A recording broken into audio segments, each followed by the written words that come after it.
Song আমাদের সমাজের এমন একটি শ্রেণী যাদেরকে এই শহুরে অঞ্চলে দেখা না গেলেও এবছর আলিপুর সার্বজনীন তুলে ধরেছে তাদেরই জীবন কথা। হাজির হয়ে গেছি এই মুহূর্তে আলিপুর সার্বজনীনে, দেখে নেব কতটা এগোলো তাদের পুজো প্রস্তুতি।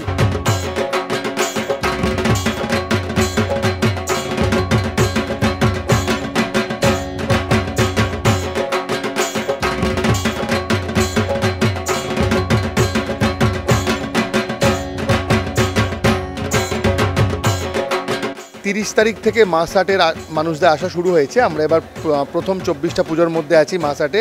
তাদের বক্তব্য মানকাঠি ধরতে হয় এবং আপনারা যে কয়েকজন আসছেন তাদের বক্তব্যকে যদি একটা মাপকাঠি ধরতে হয় তাহলে মনে হচ্ছে এবার আমাদের কষ্ট আরও বাড়বে। মানে কোনো ঘুম তো দূরের কথা, বিশ্রাম নেওয়ারও সময় পাবো না, যার জন্য আমরা অপেক্ষা করে থাকি। এবং আমাদের ক্লাবের যে সিনিয়র মেম্বাররা, এক্সিকিউটিভ মেম্বাররা রয়েছেন, তারাও অনির্বাণদাকে সম্পূর্ণ ছাড় দিয়েছিলেন যাতে যে ভাবনাটা সেটাকে সঠিকভাবে এক্সিকিউট করা যায়।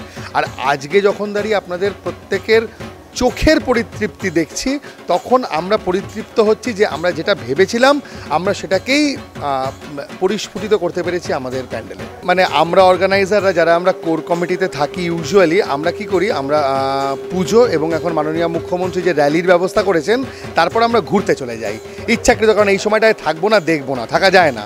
আমরা আবার ফিরে এসে এই ফাঁকা মাঠটায় নতুন করে ভাবতে বসি যে পরের বছর আবার কিভাবে করা হবে।